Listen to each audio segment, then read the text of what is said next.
ایک کتاب میں لکھا ہے کہ جبرائیل علیہ السلام حضور پاک علیہ السلام کے پاس آئے اور فرمانے لگے اللہ نے کچھ کلمات آپ کو عرش کے خزانے سے بھیجے ہیں. اس میں سب سے پہلے الفاظ جو ہے نا وہ کیا ہے؟ یا من اظہر الجمیل وستر القبیح. شیخ الحدیث مولانا زکریا صاحب رحمۃ اللہ علیہ جنہوں نے فضائل اعمال لکھی ہے، یہ مکی مسجد میں تھے. عصر کے بعد کا ٹائم تھا، لوگ آ رہے تھے، ان سے مصافحہ کر رہے تھے، وہ ہاتھ ملا رہے تھے. مولانا احسان صاحب ان کے ساتھ بیٹھے تھے. شیخ الحدیث صاحب کی زبان حرکت کر رہی تھی. وہ جو مجمع ختم ہوا نا تو اس کے بعد جو ہے وہ مولانا احسان صاحب فرماتے ہیں کہ میں نے ان سے پوچھا حضرت آپ کیا پڑھ رہے تھے؟ جب لوگ آپ سے ہاتھ ملا رہے تھے تو آپ کیا پڑھ رہے تھے؟ آپ کی زبان حرکت کر رہی تھی. شیخ الحدیث صاحب نے فرمایا میں پڑھ رہا تھا یا من اظہر الجمیل وستر القبیح. اے وہ ذات جو خوبیوں کو ظاہر کرتی ہے اور خامیوں کو چھپاتی ہے. اللہ کی ذات کیا ہے؟ خوبیوں کو ظاہر کرنے والی ہے اور خامیوں کو چھپانے والی ہے. اللہ نے میری خوبیاں ظاہر کی ہے، میری خامیاں چھپائی ہے. سب میرے ساتھ ہاتھ ملا رہے ہیں، سب وہ کر رہے ہیں. اگر میری خامیاں لوگوں کے سامنے ظاہر ہو جائے تو پتہ نہیں کوئی مجھے قریب بھی چھوڑے کہ نہ چھوڑے. اسی طریقے سے اللہ نے ہم سب کی خامیوں کو چھپایا، ہماری خوبیوں کو ظاہر کیا. ہمیں بھی ایسے ہی کرنا چاہیے. ہمیں بھی لوگوں کی خامیاں چھپانی چاہیے، خوبیاں ظاہر کرنی چاہیے. لیکن ہے اس کا الٹ. ہمارے سارے معاشرے کے اندر آپ تھوڑے سا دیکھیں، اگر کوئی آدمی الٹا کام کرے گا نا پورے کے پورے محلے میں اس کا ڈنڈورا پیٹ جائے گا، فلاں نے یوں کیا ہے. اور جو لوگ چھائیاں کر رہے ہیں اس کا کسی کو پتہ نہیں، اس لیے کہ ہمارے ہاں اس کا تذکرہ ہی نہیں. مسلم شریف کے مقدمے میں لکھا ہے کہ جس چیز کو مٹھانا ہے اس کو عدم ذکر سے مٹاؤ. ہم اچھائیوں کے مٹھانے میں لگے ہوئے ہیں، اس کا ہم نے تذکرہ چھوڑ دیا. اور برائیوں کے پھیلانے میں لگے ہوئے ہیں، اس لیے کہ جس کو بولا جاتا ہے وہ چیز پھیلتی ہے. ہم برائیاں بول رہے ہیں تو برائیاں پھیل رہی ہیں.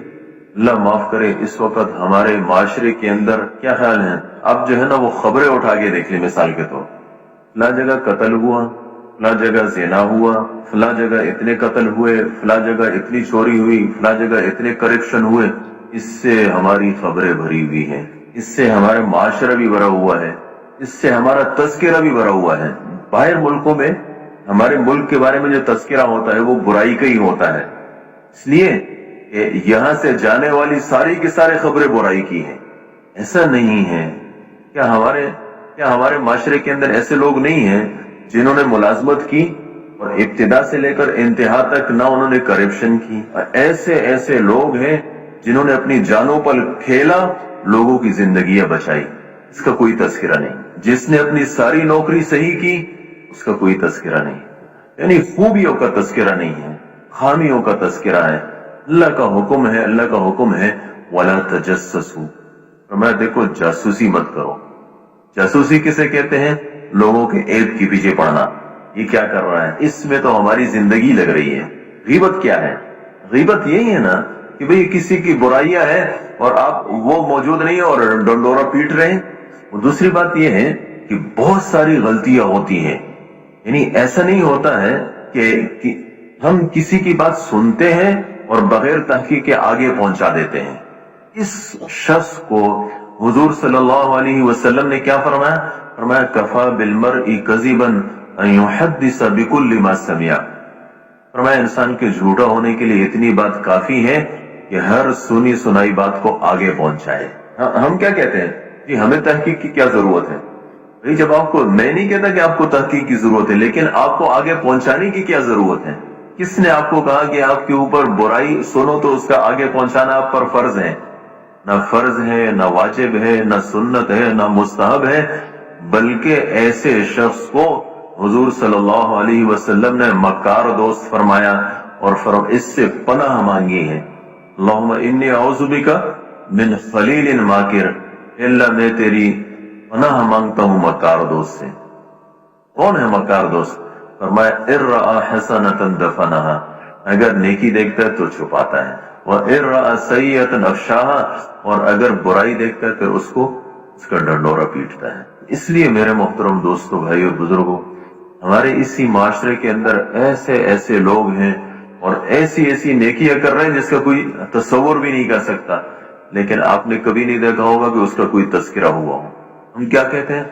جی وہ اصل میں ریا ہو جائے گا، اس کے اندر ریا کا جذبہ آ جائے گا. بھئی ٹھیک ہے، اس کو تو نہیں بتانا چاہیے واقعتاً یہ ریا ہے، لیکن آپ کو کس نے کہا کہ آپ نہ کریں؟ اس کی دیکھا دیکھی کتنے لوگ اس پر آ جائیں گے. آج ہمارے ہاں کیا ہے، مثال کے طور پورا پاکستان ہے، اتنی بڑی آبادی ہے، شیطان نے کسی کو بتایا کہ چوری کا ایک یہ طریقہ بھی ہے. ہمارے یہاں جو خبروں والے ہیں وہ اس خبر کو لے لیتے ہیں اور وہ پیٹتے ہیں. سارے پاکستان میں جتنے چور ہیں نا، ان سب کو پتہ چلتا ہے ایک چوری کا نیا طریقہ بھی نکلا ہے، اس طریقے سے بھی کیا جا سکتا ہے. سارے برائیوں میں مبتلا.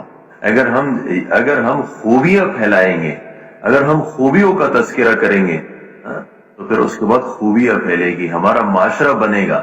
آج تو ہمارے معاشرے کے اندر سب دوسری چیزیں چل رہی ہے. اس لیے میرے محترم دوستو، اپنے مزاج کو بدلنا ہے. صحابہ کرام کا کیا مزاج تھا؟ خوبیاں پھیلاتے تھے. حدیث افک ہے بہتان، تو اس میں ایک شخص وہ تھا جس نے بہتان باندھا تھا. کچھ ایسے تھے جنہوں نے بہتان باندھا نہیں، لیکن اس کی بات کو لے کے آگے پھیلایا. جس نے بہتان باندھا اس کے لیے اللہ نے الگ سزا بیان کی. فرمایا والذی تولی کبرہ منہم لہ عذاب علیم. جس نے بہتان باندھا ہے اس کے لیے دردناک عذاب ہے. ہم میں سے بھی جو بہتان باندھے گا اس کو اللہ دردناک عذاب دیں گے، دنیا میں بھی دیں گے، آخرت میں بھی دیکھیں گے. کچھ لوگ ایسے تھے جس نے بہتان نہیں باندھا، لیکن جس نے بہتان باندھا تھا اس کی بات لے کے آگے پھیلائی.